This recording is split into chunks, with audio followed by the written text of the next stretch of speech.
When I bought my property on the edge of Cedar Ridge, I knew exactly what I was getting. 5 acres of off-grid peace and an independent well sunk deep into the aquifer beneath the valley. I built a small home, grew a garden, raised chickens, and installed solar panels. I wasn't part of the HOA. My land sat just outside their jurisdiction, but they hated that I existed. To them, I was a stubborn stain on their postcard-perfect neighborhood of white fences and ornamental driveways.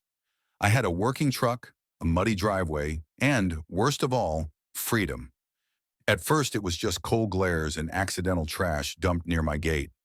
Then came the letters. They said my property was an aesthetic violation and that I was using shared water resources without authorization, which was nonsense. I had my own well, dug long before their subdivision existed. I ignored them. Big mistake. One morning I stepped outside and something felt off. The chickens were clucking irritably. The air smelled like dust. I turned the faucet. Nothing.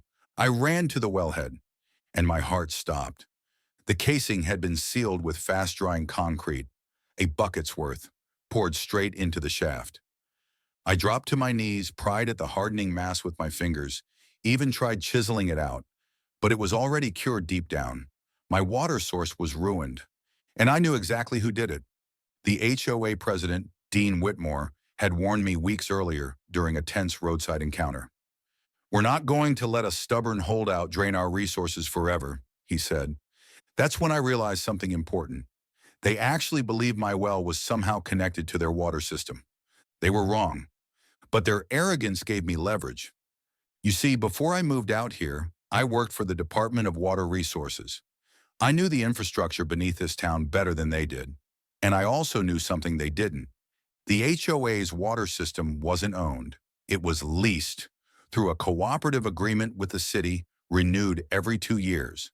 And I had a copy of the contract. One clause stood out: any evidence of interference, sabotage, or tampering with adjacent independent water systems shall result in an automatic suspension pending review. So I gathered my evidence: photos of the concrete in the well casing, security camera footage of a maintenance truck with the HOA logo parked beside my fence at 2:14 a.m., footprints, tire treads, and tool marks, a certified letter from a local geologist confirming the sabotage. Then I submitted everything to the city water board. Within 72 hours, their contract was frozen. All deliveries of municipal water to the HOA water towers were suspended, pending investigation of unlawful interference. I didn't even have to call the news. It went public fast. By day 3, hoses were dry, lawns turned yellow, hot tubs sat empty. Residents started showing up at HOA meetings furious, sweaty, and waterless. Dean tried to blame me, but the truth came out fast. The city confirmed that the HOA had trespassed and destroyed a legally permitted independent well. Several residents demanded Dean's resignation. Others threatened lawsuits for negligence and mishandling the water deal. Meanwhile, I got a personal call from the city commissioner. "We're sending out a hydrologist," she said, "and a new well crew on our dime."